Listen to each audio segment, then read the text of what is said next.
صاحبة أجرع عيون في السينما وهانم الدراما المصرية، الفنانة صفية العمري، اتعرفت بقوة شخصيتها وتمردها وغموضها في بعض الأحيان.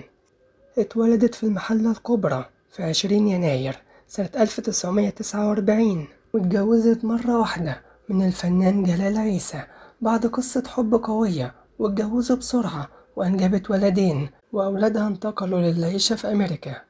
وانفصلت عنه، وقالت في حوار صحفي ليها إن الجواز بالنسبة لها تجربة فاشلة ومش هتكررها تاني. والفنانة صفية العمري قالت إن أهلها هربوها من مدينة المحلة للإسكندرية وهي لسه صغيرة علشان كانوا رافضين جوازها لأنها كانت أصغر إخواتها. وقالت إنها كانت عندها رغبة قوية في الجواز من الشخص ده، لكن أهلها قرروا إخراجها من البلد علشان ما تتمش الجوازة. وعبرت عن حزنها وقالت: ندمانة إني هربت منه وكنت بحبه، لكني كنت لسه صغيرة وطفلة. وقالت إنها حست بحزن شديد لأنها اتحرمت من أبوها وأمها وأخواتها وهي لسه صغيرة.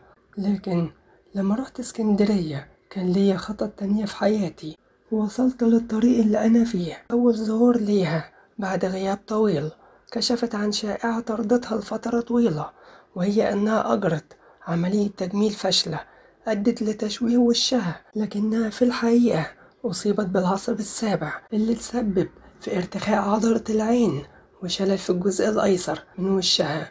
وصفية العمري كشفت إن الإصابة دي اتعرضت ليها خلال تصوير فيلم صاحب الإدارة بواب العمارة، وكانت بتحط شال على وشها وهي بتقدم المشاهد عن امرأة مصابة بشلل، فخرج الدور بشكل طبيعي وكان الدكتور بتاعها بيحضر التصوير. وبعد كده اتعافت من الإصابة لكنها ابتعدت عن الساحة الفنية. والفنانة صفية العمري خلال تكريمها في دار الأوبرا المصرية اتعرضت لموقف محرج، وكانت هتقع وهي واقفة على المسرح وحذائها اتقطع، وفضلت واقفة قدام الناس وهي مكسوفة. وقامت هند عاكف علشان تصلح الموقف وخلعت حذائها وادته لصفية العمري، وهي فضلت حافية لآخر الحفلة.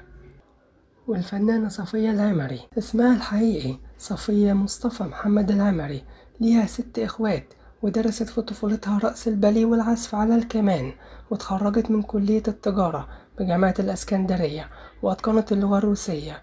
وتربت في مدينة المحلة الكبرى بمحافظة الغربية، وسافرت للقاهرة لظروف عملها، واشتغلت مترجمة في المؤتمرات الدولية، واكتشفها المنتج رمسيس نجيب. الفنانة صفية العمري كشفت عن شخصيتها الحقيقية في حياتها الطبيعية بعيدة عن الكاميرا، وأكدت إنها خجولة جدا، وقالت: أنا قدام الكاميرا بنطلق، لكن بمجرد ما ينتهي الدور برجع لشخصيتي الخجولة وما أقدرش أتغير وهفضل كده لحد ما أموت. وقالت إنها مش بتحس بالوحدة الفنية خلال الفترة اللي بعدت فيها عن الساحة، وقالت: وحدتي مش وحدة كاميرا، أنا شبعت لأني مثلت كل الأدوار، كان نفسي أكون في حضن ولادي لكن أولادي في أمريكا.